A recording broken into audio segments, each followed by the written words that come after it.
Hello दोस्तों, तो चलिए शुरू करते हैं आज का न्यू वीडियो।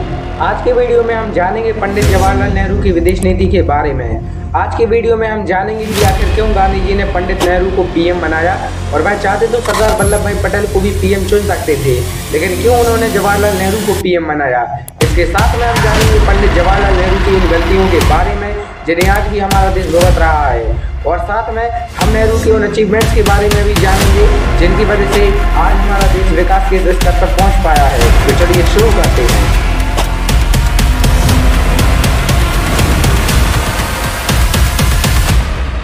1945 के बाद अंग्रेज सरकार को यह लगने लगा था कि अब भारत को ज़्यादा दिनों तक गुलाम नहीं रखा जा सकता, इसीलिए उन्होंने भारत को आज़ाद करने का निर्णय लिया, और यह बात उन्होंने पूरे देश में फैला दी। अब भारत को आज़ाद होने के लिए मात्र कुछ ही सालों का इंतजार करना था, लेकिन आज़ाद भारत का पहला प्रधानमंत्री कौन होगा यह किसी को पता नहीं था। आखिरकार 6 अक्टूबर 1946 को कांग्रेस की वर्किंग कमेटी ने आज़ाद भारत का प्रथम प्रधानमंत्री नियुक्त करने के लिए चुनाव करने का निर्णय लिया, और 15 में से 12 कमेटियों ने सरदार वल्लभ भाई पटेल को प्रधानमंत्री के रूप में मान्यता दी, लेकिन जवाहरलाल नेहरू के लिए कोई भी कमेटी आगे नहीं आई। यह बात जब गांधी जी को पता लगी कि सरदार वल्लभ भाई पटेल को पीएम बनाना है, तो गांधी जी ने यही बात जवाहरलाल नेहरू से पूछी कि क्या आप गृह मंत्री बनना चाहोगे। इस प्रश्न के उत्तर में जवाहरलाल नेहरू ने अपना सिर नीचे कर लिया, और गांधी जी समझ चुके थे कि जवाहरलाल नेहरू को पीएम ही बनना है। बस यही गांधी और भारत की सबसे बड़ी गलती साबित हुई। जब तक नेहरू पीएम बने रहे, तब तक उन्होंने ना चाहते हुए भी कुछ ऐसी गलतियां की जिन्हें आज भी हमारा देश भुगत रहा है। गांधी जी ने पटेल को पीएम इसीलिए नहीं बनाया क्योंकि वह यह जानते थे कि पटेल की आयु लंबी नहीं है। इसके अतिरिक्त पटेल 72 साल के हो चुके थे। उस समय पर वह जानते थे कि आज़ाद भारत का प्रथम प्रधानमंत्री दीर्घायु होना चाहिए, और कम से कम देश पर 15 से 20 वर्ष तक शासन जरूर करना चाहिए। इसके अतिरिक्त नेहरू अंग्रेजी भी बहुत अच्छे से बोलते थे, और अंग्रेजों से उनकी बहुत अच्छे रिश्ते थे, और वह अंग्रेजों से अपनी कोई भी बात मनवाने पर उन्हें मजबूर कर देते थे। इसीलिए गांधी चाहते थे कि पीएम जवाहरलाल नेहरू को ही बनाया जाए, क्योंकि वह जानते थे कि भारत को अंतर्राष्ट्रीय मंच पर केवल नेहरू ही प्रस्तुत कर सकते हैं, जबकि पटेल थोड़े कठोर स्वभाव के थे और वह ज़्यादा बातचीत करने पर विश्वास नहीं करते थे।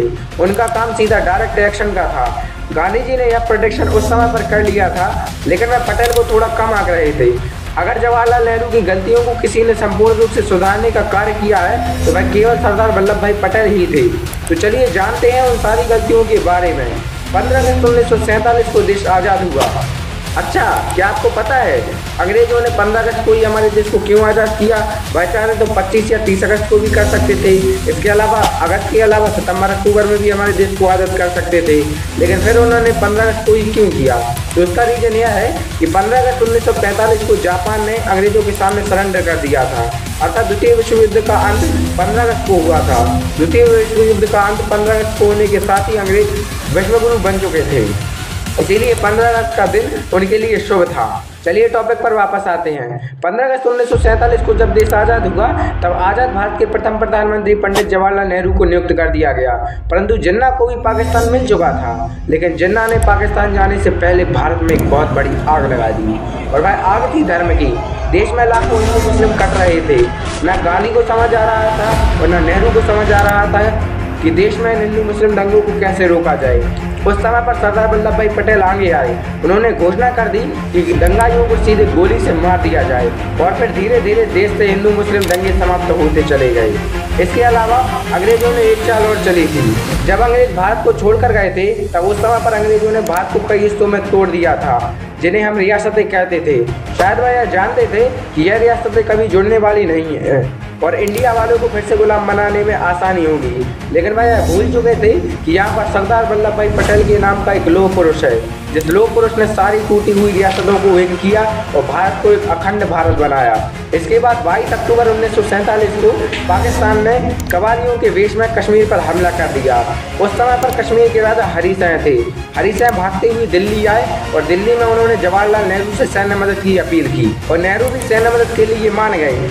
लेकिन भला हो उनकी यह बात पटेल जी ने सुन ली थी, और सरदार वल्लभ भाई पटेल ने हरी सिंह से कहा कि बाबू, इतनी आसानी से तो हम हमारे सैनिकों को कश्मीर में मरने के लिए नहीं भेजेंगे। आप इस डॉक्यूमेंट पर हस्ताक्षर करें। और यह माने कि सैन्य मदद के बदले आप कश्मीर को भारत का हिस्सा बनाएंगे। हरी साहब थे तो तेज दिमाग के, लेकिन उनकी इस स्थिति का फायदा पटेल ने अच्छे से उठाया और आखिरकार उन्होंने हस्ताक्षर कर दिए और कश्मीर भारत का हिस्सा बन गया। लेकिन जवाहरलाल नेहरू यहीं पर शांत रहने वाले नहीं थे। पटेल ने कश्मीर को भारत में मिला तो दिया था और हमारी सेनाओं ने कवालियों से कश्मीर की रक्षा भी कर ली थी, लेकिन अब नेहरू कुछ अलग करना चाहते थे और उनके मन में संयुक्त राष्ट्र संघ का अध्यक्ष बनने की मंशा थी। इसीलिए उन्होंने इस मामले को संयुक्त राष्ट्र संघ में उठाया और संयुक्त राष्ट्र संघ ने आदेश दे दिया कि जो भी सेना जिस स्थिति में है वह वहीं खड़ी रहेंगी और इसी के साथ हमारे कश्मीर का 1/4 भाग पीओके के रूप में पाकिस्तान में चला गया। जब नेहरू ने यह बात मंत्रिमंडल को बताई कि यह मामला यूएनओ में उठाने में जा रहा हूं, तो उस समय पर सरदार वल्लभ भाई पटेल ने उन्हें इसे करने से मना किया था, क्योंकि शायद पटेल यह जान चुके थे कि यह भारत के लिए बहुत बड़े विवाद के रूप में भविष्य में सामने आएगा। लेकिन नेहरू तो नेहरू ठहरे, किसी की बात मान ले तो वह कैसे नेहरू कहलाएंगे। नेहरू यहीं पर नहीं रुके। जब कश्मीर का 1/4 भाग पाकिस्तान में जा चुका था, तो उस समय पर कश्मीर के राजा हरी सिंह का एक मंत्री था जिसका नाम था शेख अब्दुल्ला। वह बहुत चतुर, चालाक और चंट स्वभाव का व्यक्ति था और उसका मानना था कि कश्मीर को पाकिस्तान का हिस्सा बना दिया जाना चाहिए, क्योंकि कश्मीर में बहुसंख्यक आबादी मुस्लिमों की थी। लेकिन हरी सिंह चाहते थे कि कश्मीर भारत का हिस्सा बने और इन दोनों के विवाद की वजह से ही बाद में निर्णय लिया गया कि कश्मीर को स्वतंत्र राष्ट्र के रूप में रखा जाएगा। लेकिन अब मजबूरन कश्मीर भारत का हिस्सा बन चुका था, तो इसीलिए शेख अब्दुल्ला ने सोचा कि क्यों ना कश्मीर को इस तरीके से बना दिया जाए कि कश्मीर भारत का अंग रहते हुए भी भारत का न रह सके। चूंकि उनके रिश्ते जवाहरलाल नेहरू से अच्छे थे, इसीलिए शेख अब्दुल्ला ने जवाहरलाल नेहरू से कहा कि नेहरू, हमारे राज्य को अब कम से कम एक विशेष राज्य का दर्जा तो दे ही दे और इस विशेष राज्य के अंतर्गत हमारे लिए एक अलग संविधान, एक अलग झंडा और कुछ विशेष अधिकार दे दिए जाए। क्योंकि नेहरू और शेख अब्दुल्ला की दोस्ती बहुत अच्छी थी, तो नेहरू उनकी बात मान गए थे। लेकिन वहीं पर हमारे पटेल जी ने इस बात का प्रेडिक्शन कर लिया था कि यह विशेष राज्य का दर्जा भारत के लिए भविष्य में बड़ा घातक साबित होने वाला है। इसीलिए पटेल जी डॉक्टर भीमराव अम्बेडकर के पास गए और उन्होंने बताया कि नेहरू तो कश्मीर को विशेष राज्य का दर्जा देने वाले हैं और मेरे हिसाब से भविष्य में यह विशेष राज्य का दर्जा भारत और कश्मीर को एक दूसरे से अलग कर देगा। तो इस पर भीमराव अम्बेडकर ने उस विशेष राज्य के दर्जे के अंतर्गत एक लाइन और जोड़ दी कि भविष्य में विशेष राज्य के दर्जे को तब हटाया जा सकता है जब कश्मीर में राष्ट्रपति शासन लागू हो। और इसी का फायदा उठाकर वर्तमान बीजेपी सरकार ने धारा 370 को हटाया था। उस समय की पटेल की कूटनीति की वजह से ही वर्तमान समय में यह धारा 370 हम हटा सके थे। और धारा 370 कितना बड़ा अभिशाप था यह आप लोग जानते ही है।